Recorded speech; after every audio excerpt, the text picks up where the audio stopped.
శరీరానికి మాత్రం ఏది తక్కువ కాకూడదు.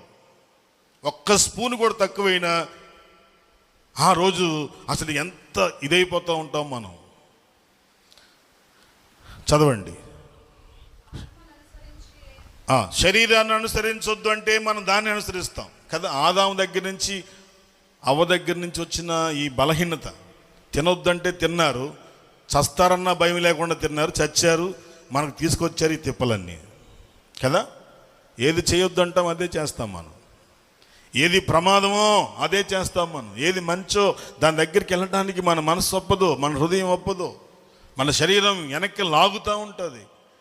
అందుకనే శరీరాన్ని జయించమన్నాడు. దేవునికి స్తోత్రం కలుగునుగాక.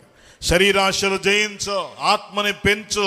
ఆత్మలో నువ్వు బలముగా ఉంటేనే తప్ప నువ్వు నీ శరీరాన్ని జయించలేవు. మోకాళ్ళే అన్నప్పుడు శరీరం మోకాళ్ళు వేయవలసిందే.